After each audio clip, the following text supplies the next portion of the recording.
Hi, everyone. Welcome back to our transit series. And I'm here this week with Brandon once again of Bram Astrology. Welcome, Brandon. Today we're talking about Pluto's journey through the first house. Yeah, thank you for having me again. This is always so fun. I love chatting with you, B. Yeah, so you are almost completely done this transit. You just have like a couple more weeks as we sit recording when Pluto's at the 29th degree. So this is a Mhm. long 16-year transit. Started for you back in 2008. Mhm. What do you think has been the biggest takeaway of this transit? That is that is It's a a little question. very large question. I think the biggest takeaway for me, and I know it's very simple to just say empowerment, but it really is that. I think there's been so much that I have been able to quite literally destroy within my own psyche and then rebuild in a much more empowered way, and in a very plutonic extreme way as well. So I'll probably go into sharing that a little bit here, um, as we kind of go into it. But yeah, a lot about that. I've had surgeries. I've had a lot of empowerment things. I've had these like empowerment disempowerment kind of cycles, but I've ultimately really gained a true understanding of what I'm here to do through this cycle. And it's been very interesting relation with my body as well. A lot of different sorts of cycles within that, and very deep differences about that reclamation of that self-worth and self-image, which is typical for the first house. So yeah, I don't know how much you want me to go into that in the front end, but we'll get into that Well, more. I think that's a great segue to start with some footnotes to people who are very new to astrology, just to talk a little bit about what Pluto is, and then the first house. And then we're really going to dive into the technicalities for people who have a deeper understanding of astrology and also for our newbies as well. So let's just do a little house cleaning first. You're an evolutionary astrologer. So I'm really curious, what is the evolutionary astrology take on Pluto? I've read Jeffrey Wolf Green's book, which I think is amazing. It's a great resource. And also, do you have any other resources from an evolutionary standpoint that you would also suggest? Yeah, I think so. As it relates to kind of, well, I'll get the resource out of the way first. Obviously, that Pluto book, I have it right here, so it's a very great book. Joseph Green, this is a staple for any evolutionary astrologer, anyone that wants to really learn about that perspective. I really love Jeffrey Wolf Green's work, as well as Mark Jones is a really great evolutionary astrologer that I really work with quite deeply. He works a lot more on like a psychological level as well, so he has a lot of great resources. There is a lot of different studies, like different leaders in the industry. It's mainly the ones that I mainly follow, like I said, are Jeffrey Wolf Green. Obviously, he's like the staple, as well as Mark Jones. There are some things with Stephen Forrest that also goes into that as well a little bit. He kind of ventures into those areas. And so those are the main resources I would really recommend.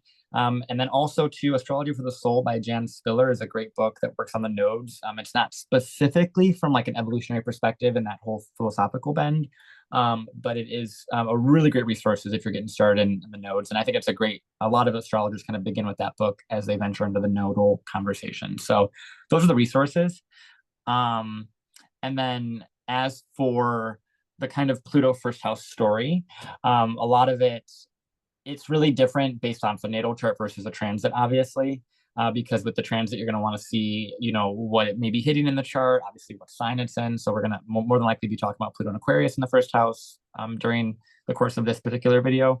Um, but a lot of Pluto the first house journey is a lot about really embodying as much of your soul as possible and really allowing yourself to really be your own person and really go through and really self-actualize yourself as much as you can and really believe in your willpower, because the first house is all about the willpower. It's all about how you go after your goals, how you utilize your own energy, your own will. And when you have Pluto there, it's the soul's trying to find a way to purify that process. And so it's going to kind of get all the toxic kind of impulses or the toxic views of yourself kind of out of the way so that your soul can really, like I said, like be fully embodied. I think that's why a lot of people that have natal Scorpio risings or Pluto in the first, they kind of have this very intense demeanor because they're really trying to bring so much of themselves into their body. And that can be a little overwhelming. So that's kind of just a little overview of that I would really say.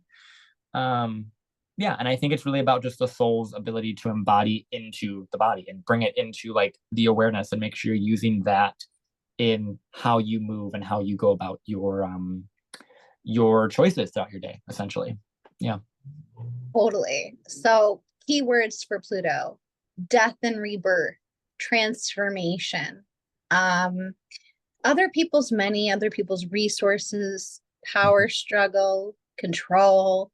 Mm-hmm. Uh, it is evolutionary. Like, we need to go through these like dark night. Some people call it like the dark night of the soul. They Mm-hmm. feel like vampiric moment where Mm-hmm. you have to like really dance with your shadows. And what Absolutely. I really learned is like through Pluto transits is it's not about conquering a beast, it's about being able to dance with the beast, you know? Absolutely. Absolutely. Yeah. And understand the power that that shadow kind of gives you, and your illumination of that shadow, I think is such a important point as well. And with Pluto, there's also kind of conversations around, toxicity and purification, as well as this kind of idea around morals and immorals and ethics, right? That kind of balancing act there of understanding how immoral your actions can be or how unethical your actions can be, and then really checking yourself and making sure that you're moving in a way that is empowering to you and in turn empowering to everybody else. It feels like a lot of testing, I would imagine. Like the universe is kind of testing you and if and there's nothing wrong. Like everything in life is about learning experiences, right? So there's like no wrong moves. However, if you're not maybe choosing relationships or jobs or identities that are in alignment with how you're meant to hold power in this lifetime, or you're meant to find power within or empowerment, as you've said, it's going to kind of just keep repeatedly showing you that over a period of 16 years. So I feel Mm-hmm. like by the time you get done with it, it's like in a video game, like the final battle, like you are Mm-hmm. that final boss.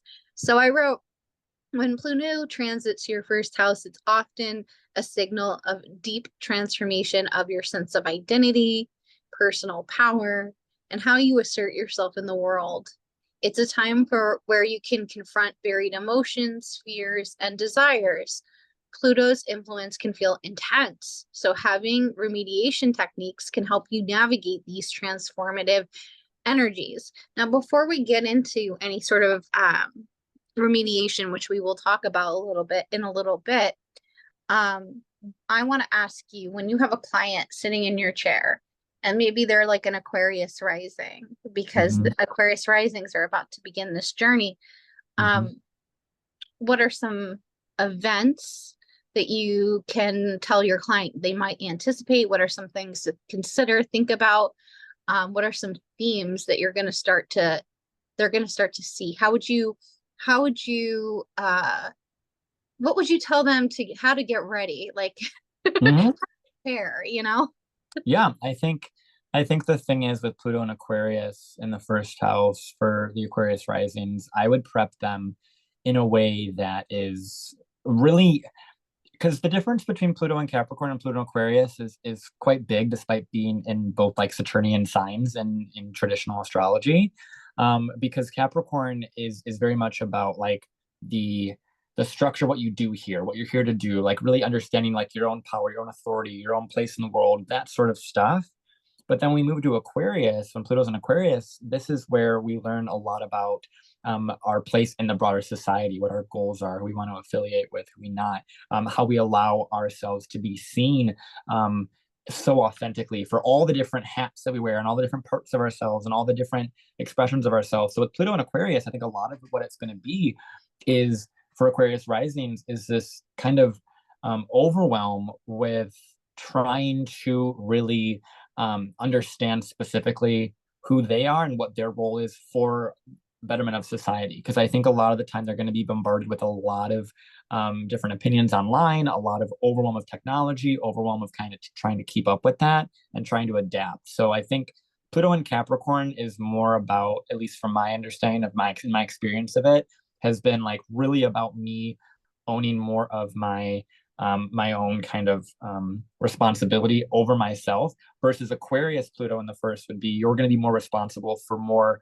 of society and more people and more of your audience. So it's really about you making sure that you have an empowered sense of who you are when you go in these different rooms and who you talk to. So it's gonna probably be a lot of really kind of ability to for Pluto and Aquarius to kind of see how do I word this? Like they'll kind of see themselves in every single kind of social media post or group or whatever it may be, and it's about really how they are not giving their power away to that and how they're integrating that over time within themselves. I think is what I would anticipate. So, but it's about really breaking yourself apart, putting yourself back together, and Pluto and Aquarius is pretty good at that, but it can get a little fractaled in that regard because it has that Uranian kind of all over the place part of it too. So there's a little bit more mental overwhelm with Pluto and Aquarius risings, or Pluto Aquarius for Aquarius risings.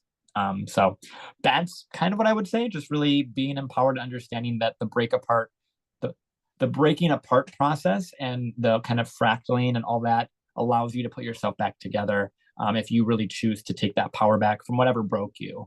I think that's a lot of what I would anticipate for Aquarius, Pluto in the first.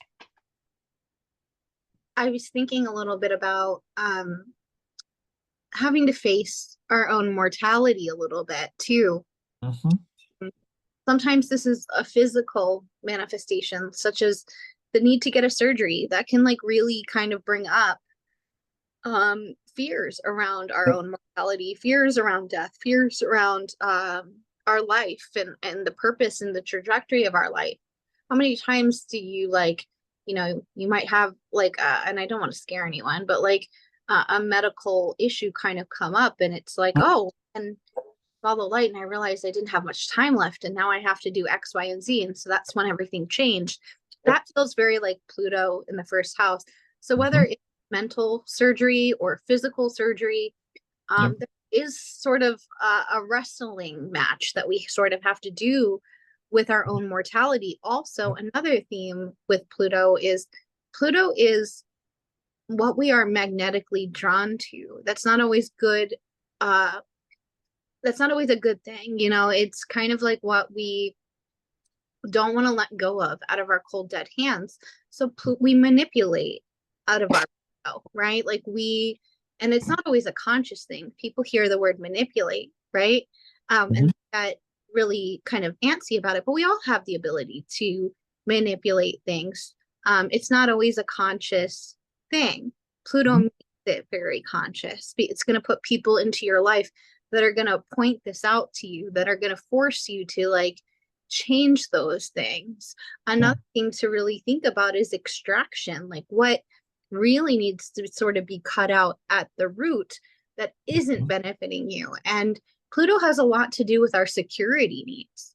It's the resources that we get from other people. Sometimes this is financial, but sometimes this is also emotional, like supply, like the attention we're getting from somebody, right? Like, or you know, the need, like Pluto brings up needs, right? Like Venus is our wants and desires, right? Like it's what we appreciate, but Pluto is like what we freaking need. You see me grabbing this glass right here, Pluto. Like I am not letting go of this. Like, Yeah. so these are things to really reflect on through a 16-year visit. Like you're gonna have to release some ways that you manipulate. You're gonna have to release some ways that you seek security. You're gonna have to release parts of yourself that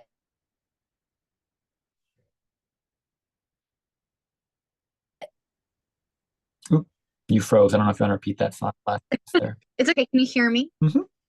Okay. So did you experience that on your journey? Like, did that come through relationships? Did that come through physical means? All of it? I guess maybe Yeah. it's a long transit, so why not? Yeah, I mean, I don't, like I said, I don't know how much you want me to put my personal experiences in You're each free to moment. share if you feel comfortable sharing Yeah, publicly. I want to say also, Brandon is a public speaker and he's a really wonderful person to work with.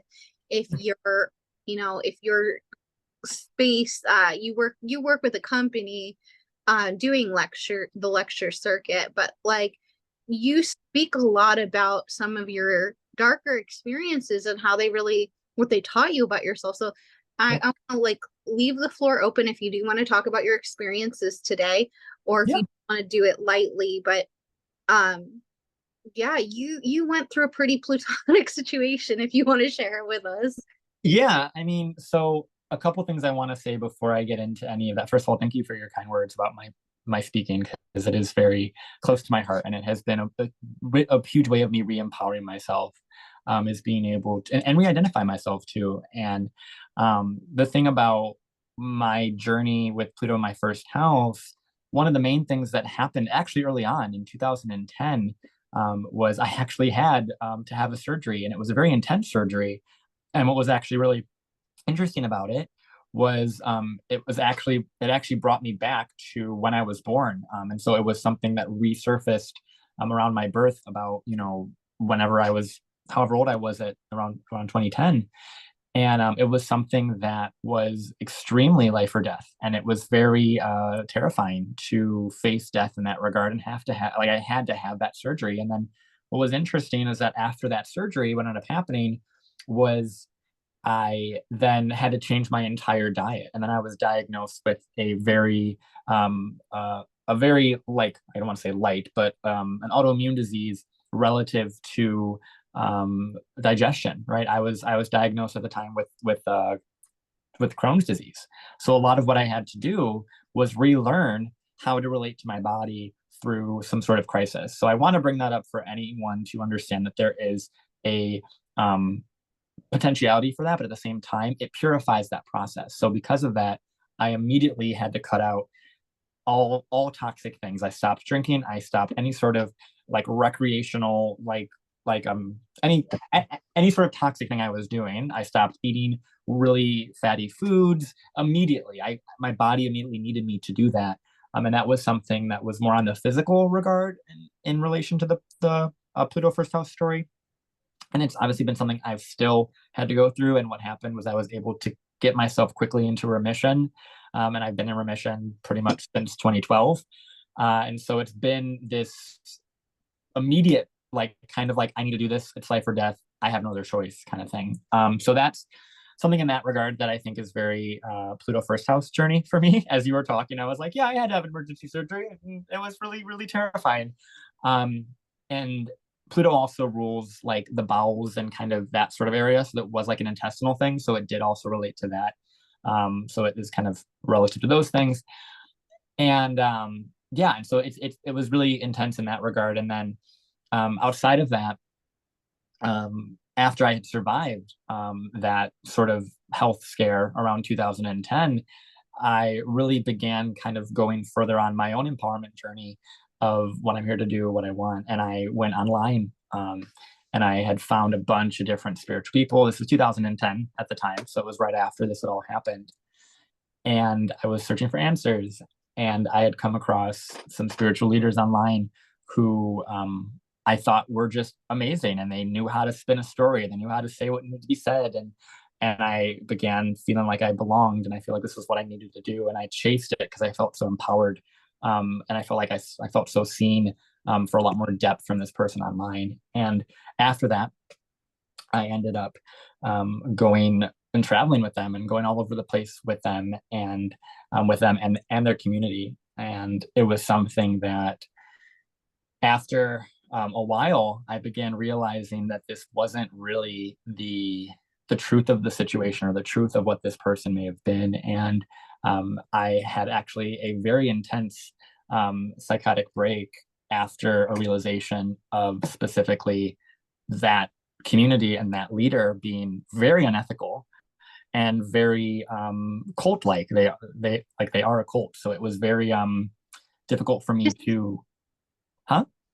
disempowering. Yes, extremely disempowering. It was extremely difficult for me. And I think for context, for those of you that may understand more about astrology, maybe more advanced, I have a lot of Pluto stuff within my 11th house, which is relative to groups and things of that nature.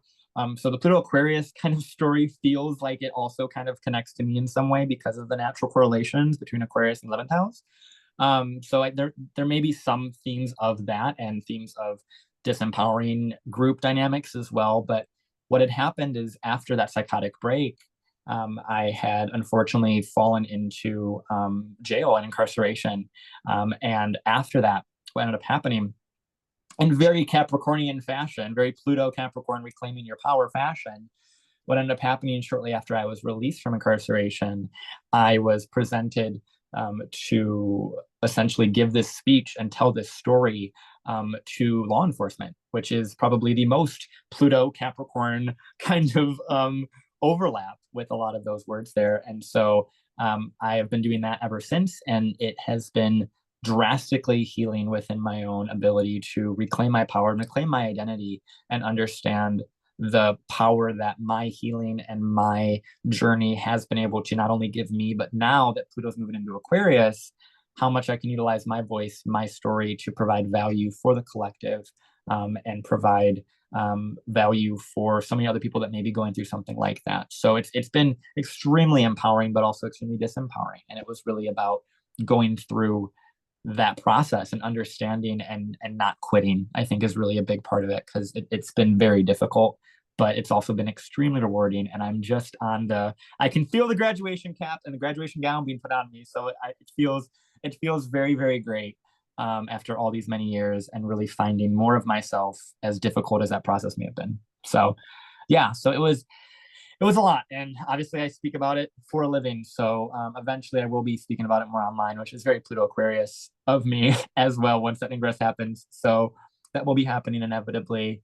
um, that will definitely be a part of my journey for sure as I gain more confidence in that. But um, yeah, it's definitely about purifying and really seeing yourself in darkness and in light, and being able to see that the darkness and going through those difficult times allowed you to be at the light, or at that capacity of light that you are after you go through that difficult time, right? You really go through and you really work on yourself, and then you become someone who can be that guiding light and be that guiding force. Pluto in the first wants you to do that. It wants you to be a guiding force of ethical and empowerment moves, because you've had to learn that through purifying it. So it's very beautiful, and I'm just very grateful to be able to get this opportunity to be able to talk about this in from this perspective, because this in and of itself is so healing for me as well, just simply having this conversation. um, so I appreciate this opportunity, B, for allowing me to share that story in the little capacity that I felt like I wanted to in that regard, as I get ready for Pluto into my second Aquarius. Um, but yeah, it's really a lot about, like I said, being able to really empower yourself and feel that you have something to give, and really, really dig deep and see what that really is, and then find ways to nurture that and build that through the darkness and the depth and the difficulty, and then bring it out and see how beautiful it can really be. Very, very Phoenix moment, very much that. Yeah. Do you think that these transits can bring more vampiric people into your life? And like, what can someone do to really protect themselves from that? Or question, Yeah. ask? Yeah, I think when it comes to this transit in regards to bringing vampiric people into you, I think from an evolutionary perspective, where Pluto's at, Pluto is on an axis, meaning that although you may have Pluto in your first house, and this goes the same for transits as well as natal charts. If you have Pluto in the first house, ultimately that Pluto is also trying to balance that polarity and go into the seventh. And so what that really turns out to is, yes, like you will likely bring toxic people into your life, or there will be vampiric energy, because essentially they're pushing you and they're showing you the darkness within you. They're kind of reflecting that back to you of what you could be, or what a part of you might be that's susceptible to that manipulation or that darkness or that lack of ethics and lack of morals. So absolutely, yes, I think just knowing how Pluto works and the axis, it's pretty common if you have Pluto in the first, or Pluto in the seventh too. Same sort of thing. It's going to kind of bounce that axis back and forth. I think with Pluto in the first, though, it's really about taking what's coming at you and realizing that there's a part of you that is that, and then honoring that part, but not necessarily doing that toxic behavior or toxic thing. So yeah. Yeah, that's really interesting.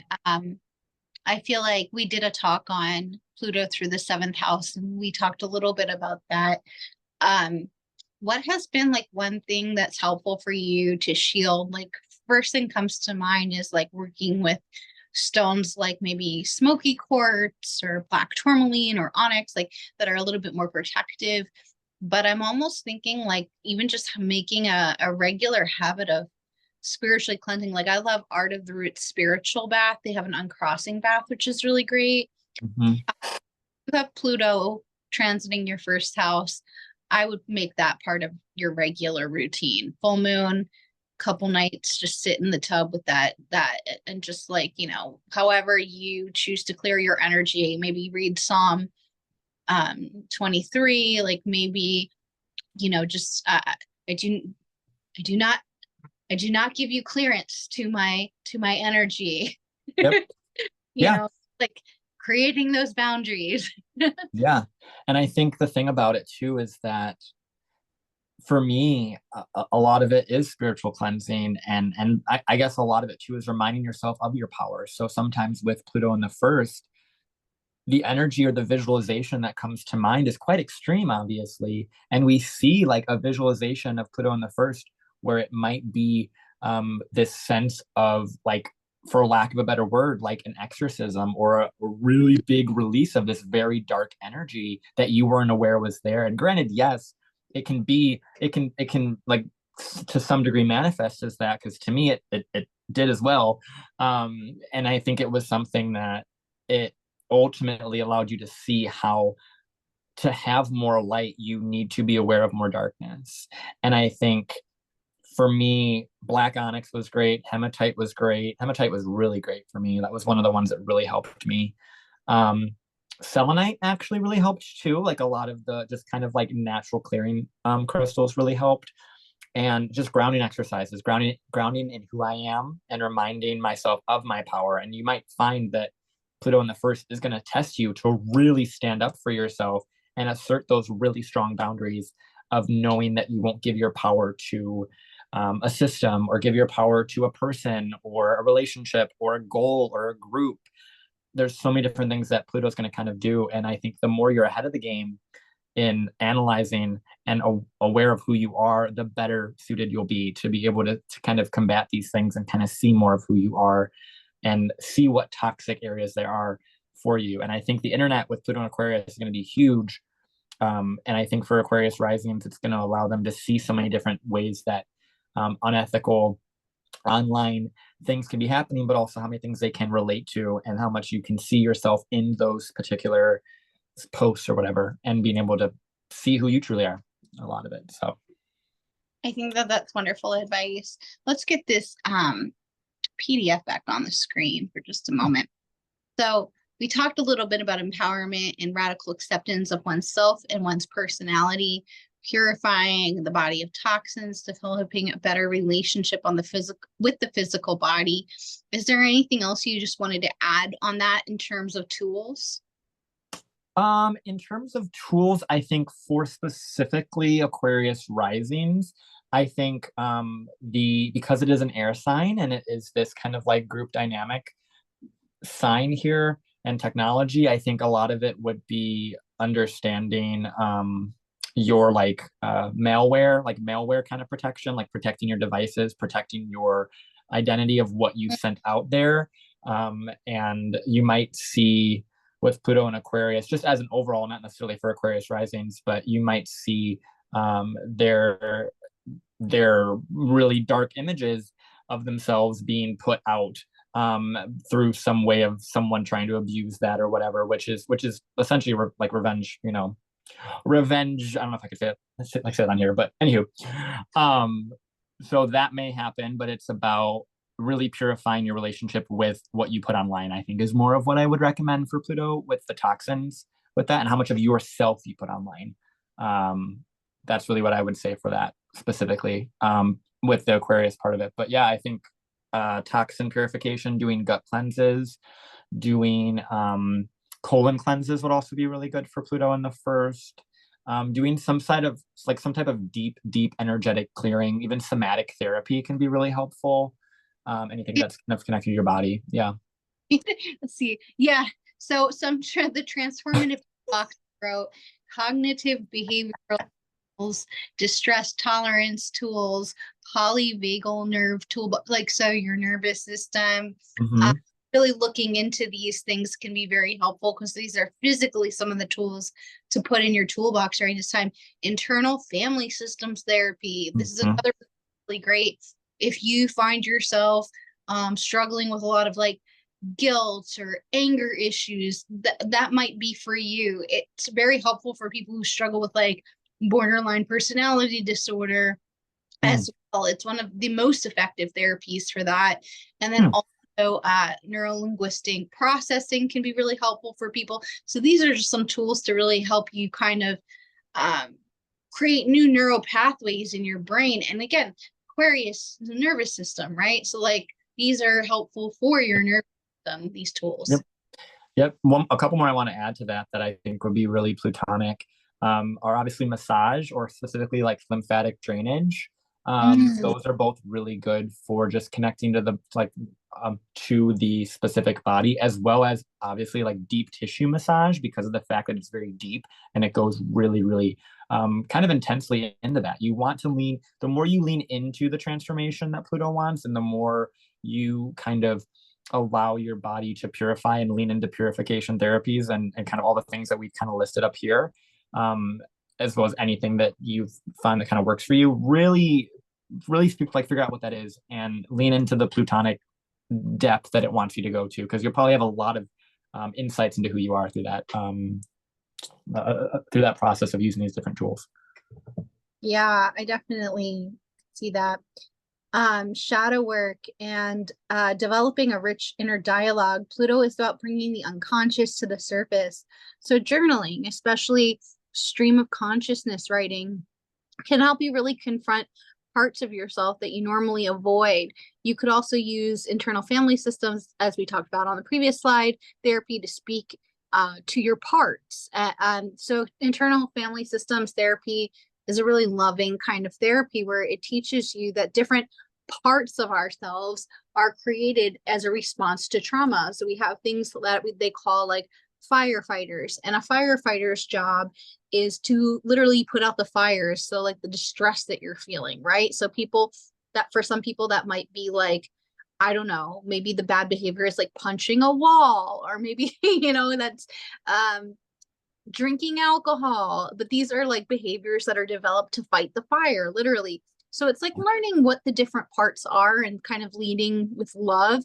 So maybe just like if that therapy kind of like resonates with you, if you're learning to develop more self-love and self-understanding, like journaling to those parts, journaling about hidden motivations or fears, can also help you. I mean, Pluto kind of puts us into relationship with our fears. And so I think that that's something also to just consider is like this transit's going to kind of make you have to face your fears. So having some tools in the toolbox really helpful. Having a safe place to just unload, I think, is really helpful. So even if that's therapy, whether that's a journal, it's good to have these things in alignment for those moments. Yeah. One of the things I want to kind of say on that I think is very Pluto Aquarius, and we kind of briefly talked about this actually prior to recording, as I think that we'll see a lot more people using, and I've even used it myself, of using chat GPT or different AI models to help with verbal processing. What's really funny is I didn't tell you this, Bea, but actually one of the things I actually did a couple of days ago was quite literally that internal family systems therapy with specifically chat GPT, and learned that process. So I can imagine that may be something that may happen for Aquarius risings, um, Yeah. as well as potentially on the other end of it, an overwhelming fear maybe of losing their losing or gaining an entirely new direction in life because of AI's integration into their career or into their goals. So I think there's a lot there as well where they could be really fearful of getting replaced by AI and therefore needing to adapt, or versus in utilizing AI to increase their ability to do more in the world. It can be either way, really. With that, I think that's other part I want to bring up there too. Aquarius risings are here to learn friendship and community. Mm-hmm. I feel like a big thing that I have been seeing a lot in my practice lately has been that the definition of friendship functions differently for some versus others, especially with the nodes of fate right now being in Aries and Libra. So I think it's been a common occurrence that I have been seeing recently that a lot of my Aquarius rising folks have recently had to either end friendships or been forced to end friendships from the other side, because the pandemic made it much more clear how we're showing up for people. And I think a lot of people have this definition of what a friend is that's really rooted more in acquaintanceship than friendship. And so people, especially neurodivergent people who have more needs in relationship with others, their impatience to deal with that aloof Aquarius kind of energy Yeah. has really kind of rubbed a lot of people the wrong way, I think, or they've taken it personally. So I've been noticing a lot of like Aquarian clients starting to kind of come in and they're like, I don't, the pandemic killed all my friendships. Maybe I need to learn how to become a better friend and learn how to like Mm. speak to people and reach out for help. So I can't help but wonder like if Chat GPT would be helpful in those situations. Like you have a friend who's struggling, maybe you don't know what to say, so you don't say anything. Well, now you can go into Chat GPT and be like, my friend is really struggling with blah blah blah blah blah. How do I begin a conversation that's really kind with them? Things like Mhm. that. Absolutely. Yeah. I think there's so much there. I think with Aquarius risings, a lot of their, like you said, their journey is really about friendship. And I think with Pluto and Aquarius, and you kind of hit it on the head too, with a lot of what happened during the pandemic was a lot of isolation and a lot of limiting of people's social interactions. And I think Pluto and Aquarius is organically, outside of it being in the first house for Aquarius risings, is going to organically completely transform how we communicate with each other. And I think Aquarius risings are going to be the ones that are really going to be pioneering for what authentic connection still is or could be. I think that's the thing about Aquarius is they have that connection between both the past and the future. And I think that's what we're going to kind of see with Pluto and Aquarius for Aquarius risings is how they are pioneering and navigating the social difficulties that technology and AI is going to potentially create for them and their social interactions and their things. So like I said, maybe they lose their job to AI or they want to pioneer an entire different thing. They become the pioneers for that. They become the voice for that and that new way of interacting and saying, no, we can't all talk to ChatGPT all day. We can't all be on our phones all day. This is what we need for authentic kind of connections. So I think that's something we could expect for Pluto and Aquarius overall, but also Pluto and Aquarius in the first. I like that.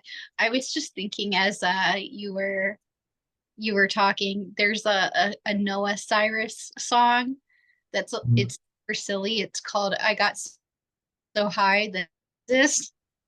And I want to find it. What does she say? Okay, she says, I got so high that I saw Jesus. He said it's all gonna be okay. You just need me in your heart, Tennessee whiskey and love.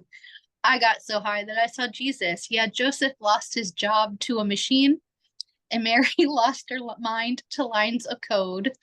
You can't see it, but if the angels are the AI, then I'm gonna burn this whole thing down. Wow, that's like really, really on the nose appropriate. Noah Cyrus, you are a genius. Yeah, that's very yeah, it's very polarizing. And I think that's what we'll see with Pluto and Aquarius. I wonder if she has Aquarius rising or heavy Aquarius. She's also an Aquarius moon. Ah, like you and I. Yep, that makes sense. That makes sense. Yeah. There's a very poignant cover of her and Miley singing that during COVID in the backyard sessions together. I love Yeah, it. I got that's so high, very I appropriate. saw Jesus. Yeah, and and that's the other thing. I think there's so much, and this is also partially because Pluto in Aquarius is happening with an Ingrid or with Saturn in Pisces, but I think there's also that other aspect to it too, because Pluto in Aquarius is in traditional ruled by Saturn, and because of that, you're going to want to look to see what Saturn's doing in the chart to see how Pluto's going to really kind of work with things. So I think a lot of this we'll see more when Saturn goes into Aries, and especially when Saturn goes into Taurus and starts squaring that Pluto. But we're getting way advanced concepts in this regard, but just kind of having fun astrology conversations here. But yeah. Yeah. Okay, so transformative body practices. We did kind of touch on this a little bit, but because it affects the outward appearance in the body, this is like a really great time to just overall like redefine yourself. So if there's like a way that you've always wanted to look, but you've always, I don't know, had a job and you're like, I can't dye my hair pink or get a nose ring or something. This is like the time to really embody exactly who you are. But also, again, you were talking about like lymphatic massage or lymphatic drainage and massage. Sorry. Those are both all really great bodily practices, but somatic experiencing, as we talked about a little bit earlier, that's also very helpful too. Yep. Absolutely. I think so much of it is really about really making sure that you're releasing all of that toxicity in whatever way resonates with you. Yeah. So the power of release, Pluto demands release and letting go of what no longer serves you. Engage in decluttering your home, your wardrobe, or symbolically letting go of old versions of yourself on a deeper level. Practice forgiveness, not just for others, but also for yourself, and acknowledge mistakes and regrets. Don't dwell in them. Mm-hmm. Absolutely. I think, as I kind of said in my story earlier, a lot of my journey with Pluto in the first has been reclaiming that power that I thought, or reclaiming what I thought was toxic or what I thought was a terrible experience within my life, and being able to turn it around into an empowering tool for myself and so many others as well. Love that. Also, we can talk about working with Pluto or working with Hades in a magical sense. I find working with whatever planet is in charge or I'm going through transits with is really helpful. You develop like a funny little dialogue the more you work with planets. So maybe even making an altar for Pluto or Hades. I always make the joke that when we're working with Pluto, we want to prepare like Pantera's coming over. Pluto loves whiskey. He loves Southern comfort. He loves chocolate cake. He loves things that are decadent. He's here to party. He's a good time gal. Maybe don't call Pluto a gal. But creating an altar for him, a space in your day to really like honor him and maybe writing a letter to him and just being like, I know you're here to transform things. These are the things that I want you to transform.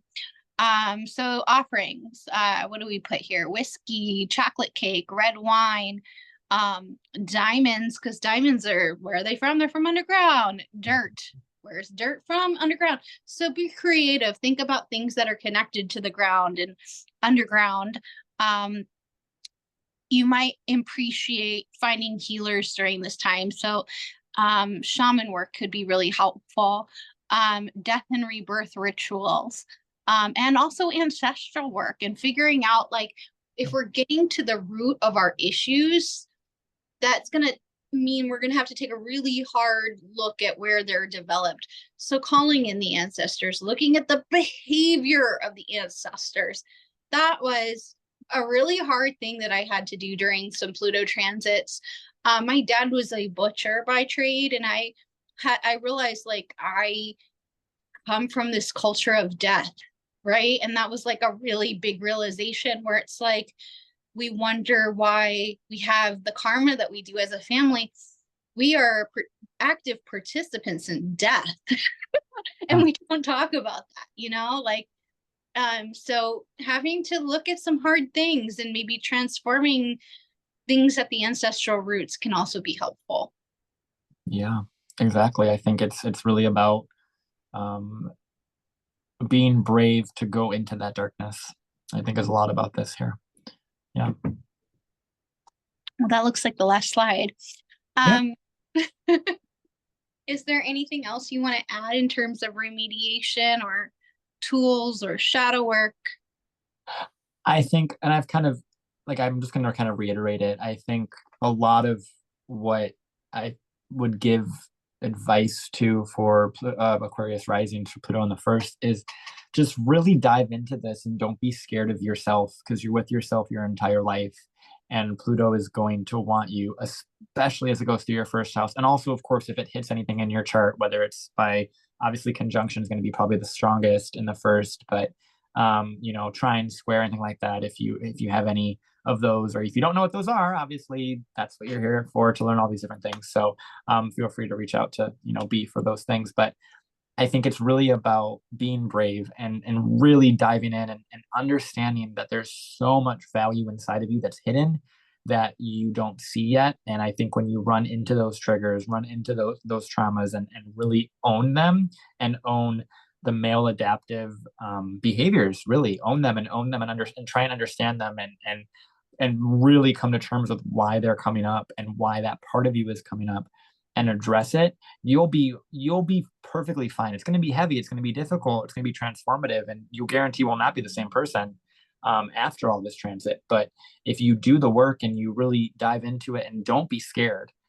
understand that fear is something that our brains are literally trained to run from. But if you understand that, once again, your body is yours, your soul is yours, it's always going to be there, and you choose how much you want to come to terms with that and connect with that. And Pluto is going to force you to connect to that really, really deeply. So just dive in and stay strong and stay consistent, and give yourself a good pat on the back, and really just allow yourself to be more humble with yourself and take care of yourself, please. Like, just be soft with yourself, because trauma is not an easy process, and no, and neither is healing. And I wish I would have told that to myself when all this stuff was happening.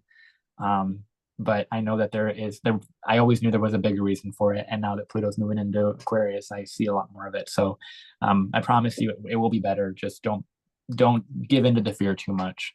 Understand it's necessary to help you get better.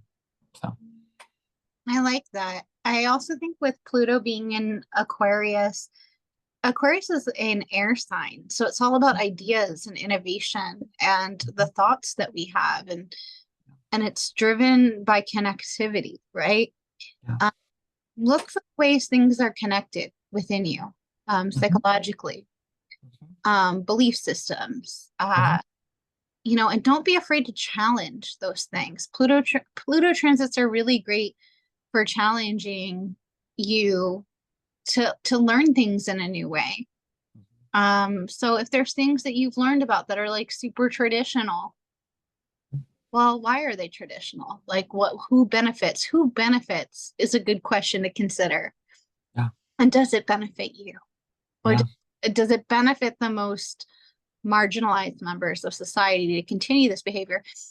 Question your ideas, question your thoughts, Yeah. be open, be flexible to having new ideas. And another thing to really think about too is like thinking about how you connect with people, like relearn that process. Some of us need to relearn that process.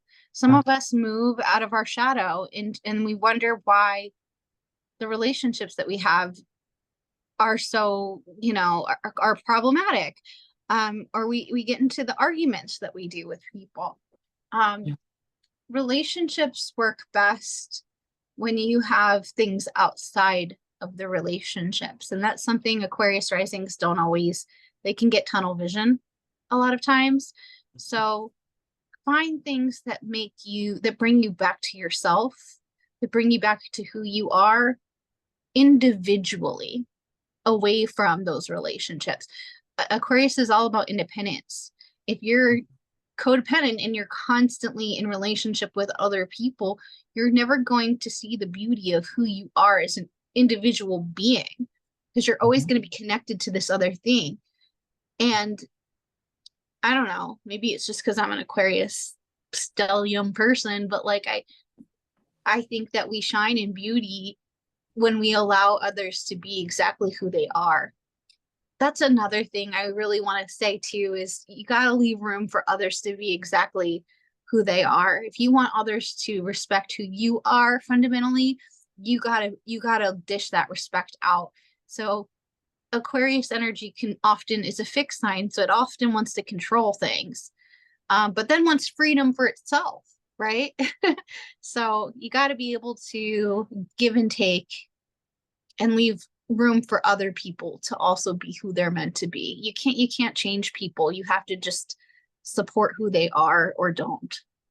Yeah, absolutely. I love that. I think it's so important. And I think it's going to be so beautiful to see how Aquarius risings deal with this. And there's so much empowerment that we're really trying to get across for you guys. And I think it's just something that you're going to be on a big wavelength of those things of empowerment, disempowerment for a bunch of different directions. But ultimately, like you'll be very powerful when this transit is over, and and your power will be tested in ways that you didn't know you could go that deep. You didn't know you could go that far. And that's where you're really going to realize how much more power you had, how much light you had through going through that darkness, which I really, really love. So I love this. This is such a good conversation, B.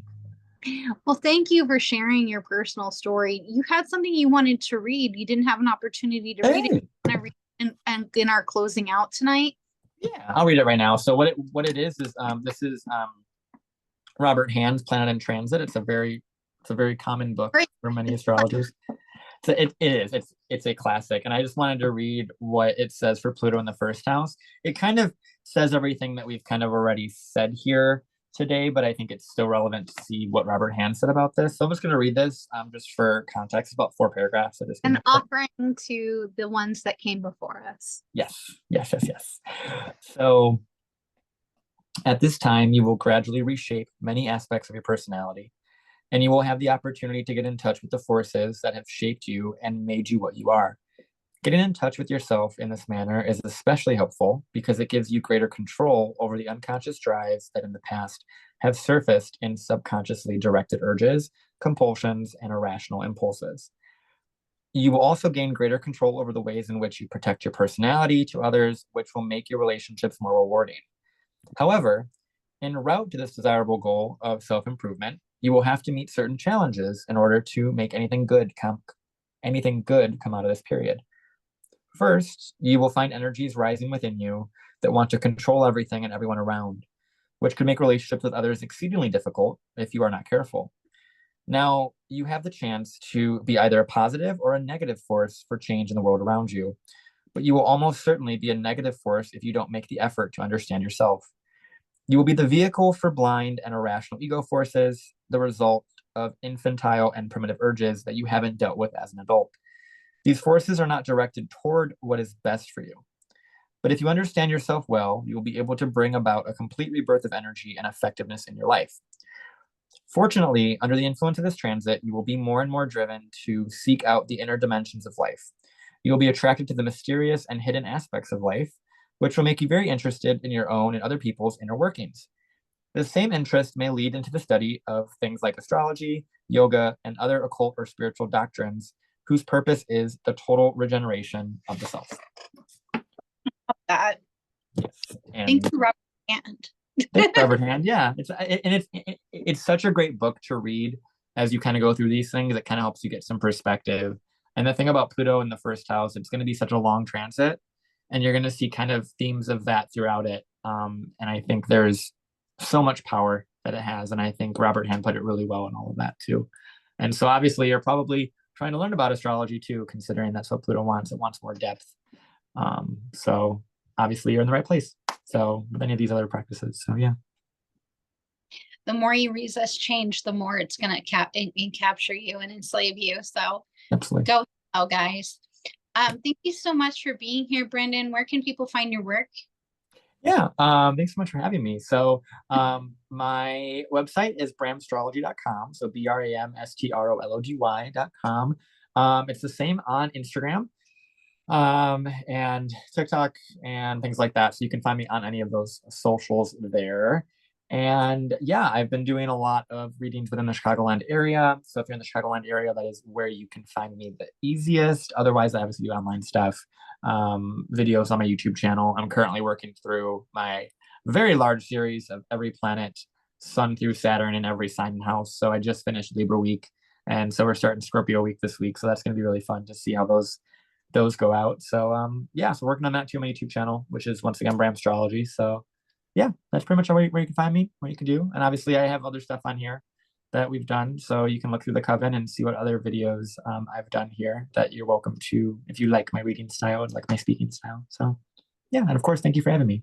Thank you. You're welcome. And we'll have Brandon back soon, I'm sure. Thank you so much for tuning in, guys. I hope that this is an easy transit for you, or at least an inventive one. Take care. Bye-bye. Bye.